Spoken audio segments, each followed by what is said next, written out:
Okay guys, we are going to move into 9.6. This is about solving nonlinear systems. So, what we have been doing this all of chapter 9 is finding our x-intercepts. So, we were solving where the parabola crossed our x-axis. What we are going to have now is a parabola, which is this one, because we have an x squared, and a line. This is linear because it's just in x.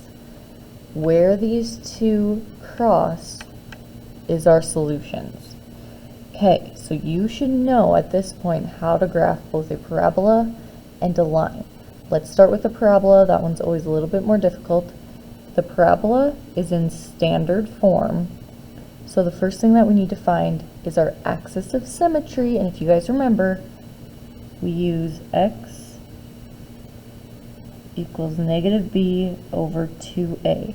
That will give us our axis of symmetry. It will also give us the x value of our vertex. So b is just 2, so what's attached to x? I'm just plugging numbers in. We have negative, I'm plugging in 2 over 2, and a is 1. So, negative 2 divided by 2 times 1, which is just 2. Negative 2 divided by positive 2 is negative 1. So, where x equals negative 1, we have our axis of symmetry. And now, if you guys remember to find the y value of our vertex, we just plug our negative 1 right back in.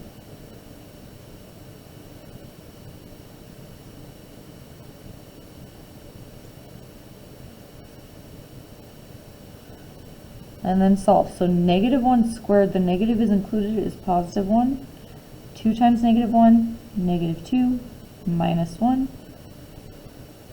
1 minus 2 is negative 1. Negative 1 minus 1 is negative 2. So our vertex is at negative 1, negative 2.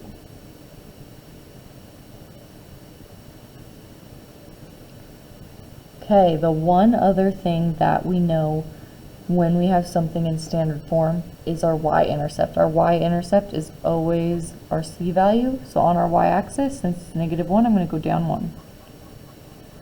Because we have our axis of symmetry, we're just going to reflect that over. We're 1 unit away here, 1 unit away over here. Okay, for this one I can actually keep going because this here is not being stretched or shrunk at all because what's attached to x squared is just 1. So I know that I have 1 away in both directions. This way I'm going to have 2 and then up 4.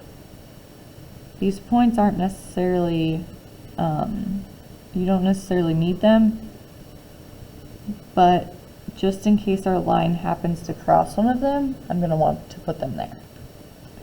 Okay, we took care of our parabola. Now let's graph our line. Let me write that over here. Okay, with a line, always start with your y-intercept. Your y-intercept is your b value. It's what's not attached to your x.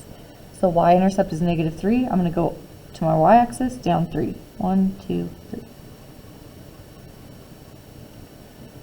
Okay, we have a slope here. Our slope is always what's attached to x. It's negative, and then there's technically a 1 there. So when our slope is negative 1, that means we're going down 1 to the right 1. Down 1 to the right 1. But I'm going away from my parabola there, so I'm going to work backwards. I'm going to go up 1 to the right 1. Oop, there's a point. Up 1 to the right 1. There is another point, and we could keep going. So,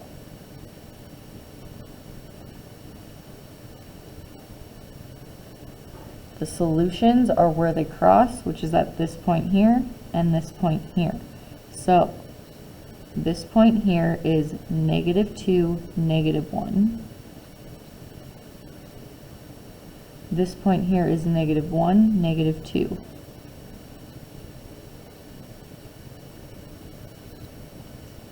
And that's our solution right there.